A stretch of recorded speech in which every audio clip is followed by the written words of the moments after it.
Assalamualaikum, sahabatku di mana saja berada. Pada kesempatan kali ini, kami suguhkan sebuah cerita tentang seorang anak gadis yang terjebak perjanjian gaib dengan siluman ular. Tapi sebelum ke ceritanya, kami mohon dukungannya dengan cara like dan subscribe, dan jangan lupa komen untuk meninggalkan jejak. Yuk kita langsung aja ke ceritanya. Ningsih, dia seorang gadis desa yang wajahnya cantik dan tutur katanya lembut, tetapi hidupnya penuh kesulitan. Ayahnya meninggal sejak ia kecil, dan ibunya jatuh sakit yang tak kunjung sembuh karena keterbatasan biaya untuk pengobatan. Ningsih bekerja keras untuk menghidupi keluarganya, namun kemiskinan selalu menghantuinya. Uang yang ia dapatkan dari hasil pekerjanya tak bisa mencukupi kehidupan keluarganya. Biaya untuk pengobatan ibunya sudah tak sanggup lagi Ningsih cukupi. Hari demi hari kesehatan ibunya pun semakin memburuk. Sementara utang yang ia pinjam kepada rentenir semakin membengkak. Pahada, ia seorang lelaki tua yang sangat kaya raya. Ia terkenal seorang laki-laki yang sudah banyak istrinya. Ia sering menjebak korbannya dengan kekayaan yang ia miliki. Ia terkenal seorang rentenir yang kejam. Pada suatu hari, Pahada mendatangi rumah Ningsih ditemani kedua pengawalnya. Lalu ia berteriak dari luar rumah memanggil Ningsih. "Ningsih, keluar!" teriaknya dengan nada tinggi. "Waktumu sudah habis untuk membayar hutang-hutangmu. Kalau kau tak bisa membayar hutangmu hari ini, kau harus menikah dengan aku," kata Pahada sambil tertawa lebar. Ningsih keluar mencoba memohon kepada Pahada agar diberikan lagi waktu. Tapi Pahada bersikeras, tak mau memberikan lagi waktu kepada Ningsih bahwa hari besok Ningsih harus mau dinikahinya. Ningsih terus memohon dan ia berjanji kalau dalam waktu 2 hari, ia enggak sanggup melunasinya. Ningsih akan dengan ikhlas mau dinikahi laki-laki tua yang sudah banyak istrinya itu. Akhirnya Pahada pun menyepakati perjanjian itu, memberikan waktu selama 2 hari. Ningsih merasa bingung sekali. Dengan perjanjian itu, dia enggak mau dijadikan pelampiasan nafsunya seorang rentenir itu. Dan pada malam itu, ketika ia sedang menangis di tepi sungai sambil berdoa, tiba-tiba terdengar suara lembut namun dingin dari balik gelapnya pepohonan. "Ningsih!" Suara itu memanggil namanya. Ningsih menoleh, dan kaget di hadapannya tiba-tiba berdiri seorang pria tampan dengan mata yang memancarkan cahaya kehijauan. "Siapa kau?" tanyanya. Ningsih dengan perasaan takut sekaligus penasaran. Lalu pria itu menjawab sambil menatap tajam ke arah Ningsih. "Aku adalah penolongmu," kata pria itu dengan senyum licik. "Aku bisa memberimu kekayaan dan kesehatan untuk ibumu, asal kau mau menandatangani perjanjian denganku," kata laki-laki itu. Lalu Ningsih memberanikan diri untuk bertanya, "Perjanjian apa yang harus aku lakukan?" Lalu, laki-laki itu menjelaskan perjanjian yang harus Ningsih lakukan, bahwa Ningsih harus menjadi pelayannya dan melayaninya setiap malam Jumat Kliwon. Ningsih merasa ragu, tetapi tekanan hidup membuatnya tergoda. Bayangan laki-laki tua yang ingin menikahinya dan menghancurkan hidupnya muncul di pikirannya. Ningsih jadi tak bisa berpikir panjang, akibat yang akan ia tanggung apabila menyetujui perjanjian itu. Pria itu lalu menjelma menjadi siluman ular dengan sisik berkilauan.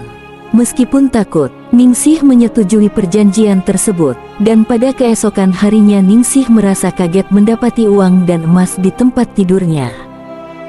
Ningsih tak pikir panjang, hatinya sangat gembira. Kegembiraan itu pun tak cukup sampai di situ. Ningsih mendapati ibunya yang sudah bangun dari tempat tidurnya. Ibunya pun tiba-tiba sembuh dari sakitnya. Ningsih mendekati ibunya lalu memeluknya sambil menangis gembira, karena selama ini ia tak pernah melihat ibunya yang seseger hari ini. Wajahnya tampak bersinar, menggambarkan seperti orang yang tak pernah sakit. Bahkan ibunya sendiri merasa heran dengan perubahan yang terjadi pada dirinya. Lalu ibunya pun bertanya kepada Ningsih, "Nah, kenapa tiba-tiba tubuh ibu merasa enak dan tak merasakan sakit lagi?" "Tubuh ibu terasa seger," kata ibunya sambil mengelus punggung Ningsih yang memeluknya. Pagi itu adalah awal perubahan dari kehidupan Ningsih. 2 hari kemudian rentenir itu pun datang lagi ke rumah Ningsih. Ia ditemani beberapa orang dan salah satunya yaitu Ustadz yang akan menikahkan mereka secara agama. Di pagi itu Ningsih sudah tahu bahwa ia harus menikah dengan rentenir itu apabila Ningsih tidak bisa melunasi utangnya.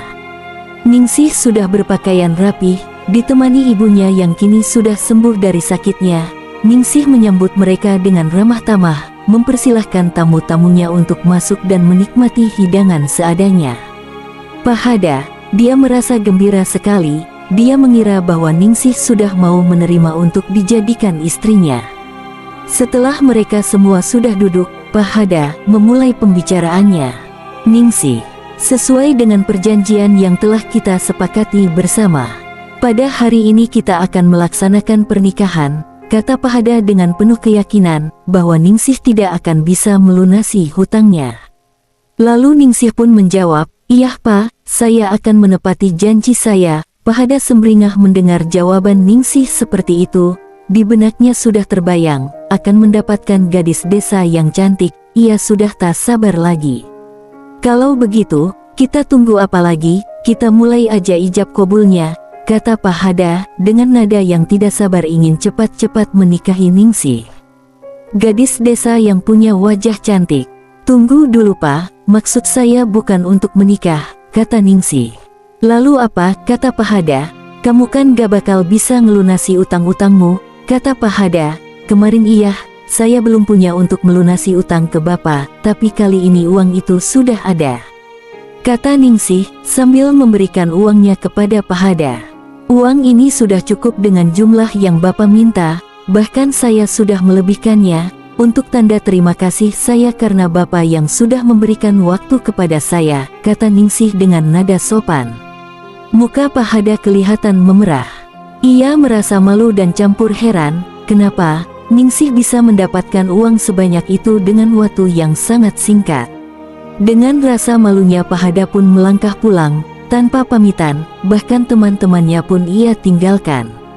Di benaknya penuh dengan pertanyaan, kenapa si Ningsih bisa mendapatkan uang sebanyak itu dengan waktu singkat? Gumamnya di dalam hati. Sejak itu, kehidupan Ningsih berubah drastis.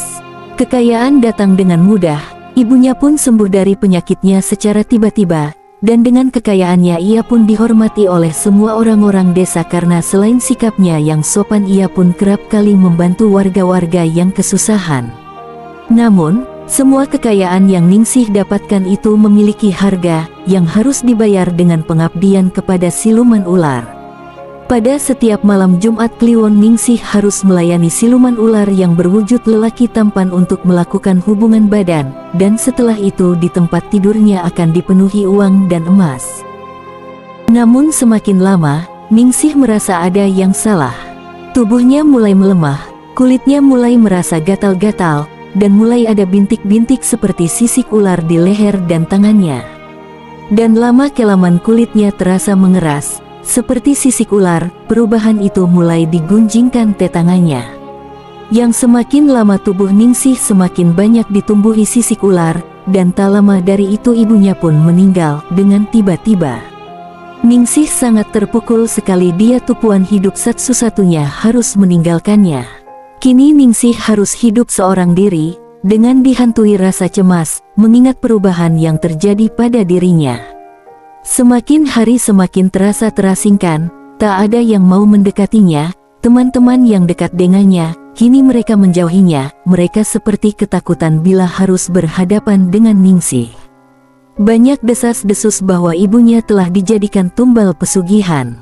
Jadi kini orang-orang pada takut kalau harus berurusan dengan Ningsih.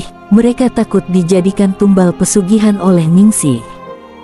Ningsih pun jadi jarang keluar rumah, karena kalau pas keluar rumah ketemu dengan warga, mereka pada kelihatan takut dan menutup hidung, karena dari tubuh Ningsih mengeluarkan aroma bau amis, seperti bau ikan mentah yang menyengat.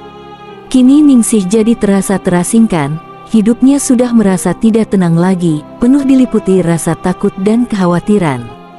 Ningsih sering bermimpi buruk, dan hatinya sangat dipenuhi ketakutan yang tak berujung. Dan pada suatu malam, seorang kiai bernama Kiai Hasan datang ke desa itu. Ia mendengar tentang keanehan yang terjadi pada Ningsih dari para warga. Kiai Hasan dikenal sebagai seorang alim yang bijaksana dan memiliki ilmu agama yang tinggi.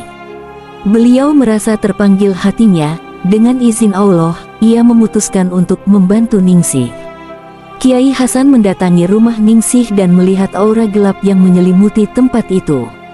"Anakku, apa yang sebenarnya terjadi padamu?" tanyanya dengan lembut. Awalnya, Ningsih tidak mau berbicara, tetapi akhirnya ia menangis terseduh-seduh dan menceritakan semuanya. "Ini adalah perjanjian yang batil. Kau telah terjebak tipu daya setan," kata Kiai Hasan. "Namun, jangan khawatir, Allah Maha Pengampun.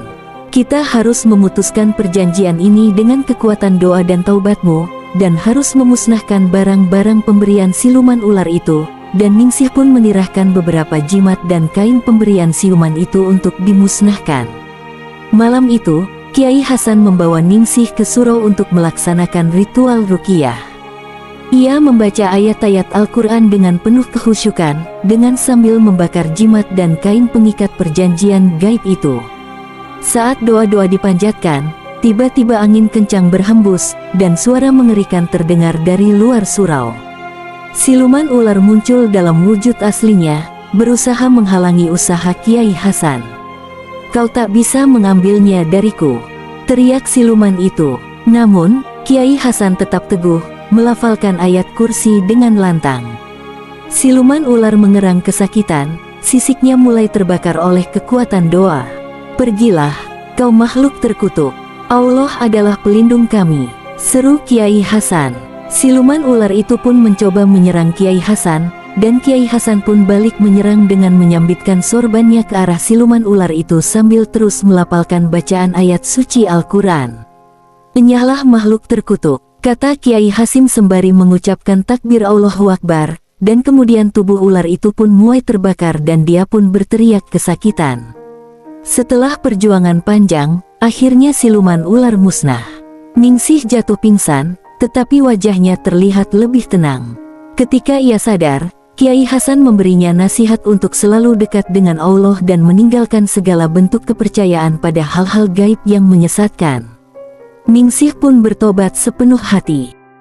Kiai Hasan tersenyum lembut. "Ini baru awal, Ningsih. Kau harus terus memperkuat imanmu. Datanglah ke surau setiap hari untuk belajar. Jangan pernah menyerah pada godaan dunia lagi.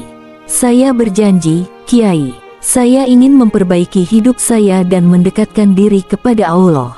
Insya Allah, Allah selalu menerima tobat hambanya yang sungguh-sungguh." Lampu surau mulai redup, tanda malam semakin larut. Ningsih meninggalkan surau dengan langkah yang mantap, siap memulai hidup baru.